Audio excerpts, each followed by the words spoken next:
Hello everyone, இன்னைக்கு நம்ம பார்க்க போகிற topic what is pre anaesthetic medication. Pre anaesthetic medication அப்படின்னு ஜென்ரல் அனஸ்தீஷியாவில் ஒரு முக்கியமான ஒரு டாப்பிக்காக அது வரும்.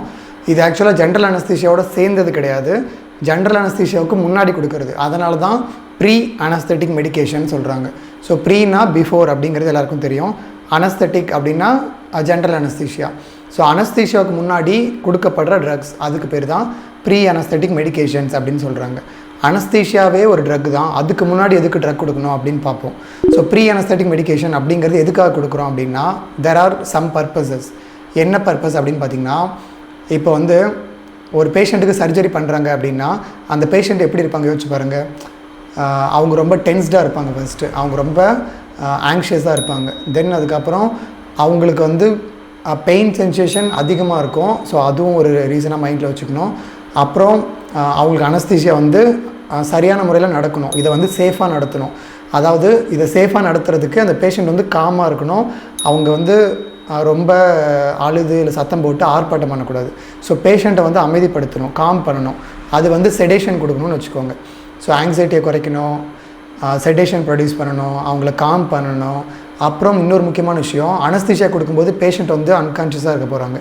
அப்போது பேஷண்ட்டோட பாடியிலேருந்து எந்த ஒரு லீக்கேஜும் ஏற்படக்கூடாது. அதாவது இப்போ இன்கேஸ் அவங்களுக்கு ஓரல் சர்ஜரி பண்ணுறாங்க அப்படின்னா அவங்களோட சலைவாலாம் வெளியே அது அந்த சர்ஜரியை டிஸ்டர்ப் பண்ணணும், இல்லை கொலாப்ஸ் பண்ணுறதுக்கு வாய்ப்பு இருக்குது. அந்த மாதிரி ஆகக்கூடாது. ஸோ இந்த மாதிரி நம்ம பாடியில் ஏற்படக்கூடிய செக்ரீஷன்ஸ் கம்மி பண்ணணும், இதுவும் ஒரு ரீசன். அப்புறம் மெயினாக ஸ்டொமக்கில் இருக்கிற கண்டென்ட்ஸ் நம்ம அன்கான்ஷியஸாக இருக்கும்போது நம்மளோட லங்ஸ் அந்த ஸ்டொமக்கில் கண்டென்ட்டை உறிஞ்சி எடுக்க பார்க்கும். அதுக்கு பேர் ஆஸ்பைரேஷன் அப்படின்னு சொல்லுவாங்க. அந்த ஆஸ்பைரேஷன் நடக்கக்கூடாது. அப்படிங்கிறதுக்காக ஸ்டொமக்கில் எந்த கண்டென்ட்டுமே வச்சக்கூடாது. ஸோ ஸ்டொமக்கோட கண்டென்ட்டை கம்ப்ளீட்டாக எலிமினேட் பண்ணணும், இதுவும் ஒரு பர்பஸ். இந்த மாதிரி நமக்கு செக்ரீஷன்ஸ் வரக்கூடாது, சலைவா, டியர்ஸ், மியூக்கஸ் செக்ரீஷன்ஸ், இல்லை வாமிட் வரக்கூடாது. ஸோ ஒரு சில பேஷண்ட்ஸ்க்கு அன்கான்ஷியஸ் ஸ்டேஜில் இருக்கும்போது அவங்கள அறியாமலே ஏதாவது ஒரு இரிட்டன்ட் மூலியமாவோ இல்லை ஸ்டிமுலண்ட் மூலியமாவோ வாமிட் வந்துடலாம், அதாவது சர்ஜரி நடக்கும்போது. ஸோ அதுக்காக ஆன்டி எமிட்டிக் ட்ரக்ஸான ஆன்டி வாமிட்டிங் ட்ரக்ஸும் கொடுப்பாங்க. ஸோ இந்த மாதிரி பேஷண்ட்டை அமைதிப்படுத்துறதுக்காகவும், அப்புறம் பேஷண்ட்டோட அனஸ்தீஷியாவை சேஃபாக கொண்டுட்டு போகிறதுக்காகவும், பேஷண்ட்டை காம் பண்ணுறதுக்காகவும், பேஷண்ட்டோட பாடியிலேருந்து செக்ரீஷன்ஸ் வெளியே வரக்கூடாதுன்னும், அவங்க வாமிட் பண்ணிடக்கூடாதுன்னும், இல்லை அவங்க லங்ஸ் பாதிச்சிடக்கூடாதுன்ட்டு ஸ்டொமக்கோட கண்டென்ட்டை வெளியே அனுப்புறது. ஸோ இந்த மாதிரி முறைகள் மூலியமாக கொடுக்கப்படுற ட்ரக்ஸ், அதாவது இந்த மாதிரி ரீசன்ஸ்க்காக கொடுக்கப்படுற ட்ரக்ஸ் தான் ப்ரீ அனஸ்தெட்டிக் மெடிகேஷன். ஸோ இது ஆக்சுவலாக ஒரு கேட்டகரி கிடையாது. ப்ரீ அனஸ்தெட்டிக் மெடிகேஷன் கீழே நிறைய கேட்டகரி ஆஃப் ட்ரக்ஸ் இருக்குது. எக்ஸாம்பிளுக்கு நமக்கு செடேஷன் கொடுக்கறதுக்கு நம்ம செடேட்டிவ்ஸ் கொடுக்கணும். மோஸ்ட்லி பென்சோடைசெபின்ஸ் கொடுப்பாங்க, பார்பிட்ரேட் கொடுக்க மாட்டாங்க, because of their toxicity and other characteristics. So அதனால் பென்சோடைசெபின் தான் மோஸ்ட் காமனாக யூஸ் பண்ணுவாங்க. அப்புறம் வாமிட்டிங் சென்சேஷனை கம்மி பண்ணுறதுக்கு anti vomiting drugs, anti emetic drugs கொடுப்பாங்க. அப்புறம் செக்ரீஷன்ஸை கம்மி பண்ணுறதுக்கு ஆன்டி கோலினர்ஜிக் ட்ரக்ஸ் கொடுக்கலாம், இல்லை ஆன்டி ஹிஸ்டமைன்ஸ் கூட கொடுப்பாங்க. அப்புறம் ஸ்டொமக்கில் இருக்கிற கண்டென்ட்லாம் வெளியே எக்ஸ்பெல் ஆகிறதுக்கு ஒரு கேட்டகரி ஆஃப் ட்ரக்ஸ் கொடுப்பாங்க. அதுக்கு பேர் கேஸ்ட்ரோகைனட்டிக் ஏஜென்ட்ஸ் அப்படின்னு சொல்லுவாங்க.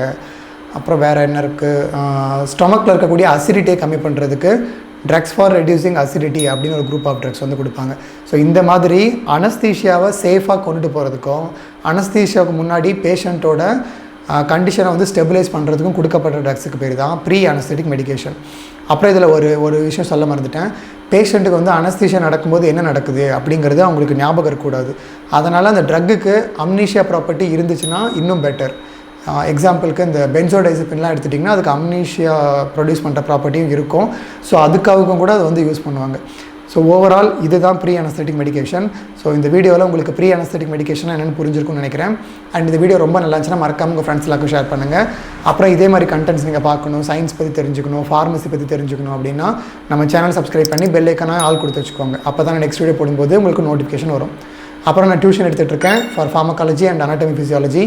So if you want to learn these subjects with me, you can contact me through my WhatsApp number. என்னோட நம்பர் வீடியோட எண்டில் இருக்கும். So if you want to contact, you can contact me. இதே மாதிரி நெக்ஸ்ட் வீடியோட meet பண்ணுறேன். And thanks bye from Vasanth Murugesan.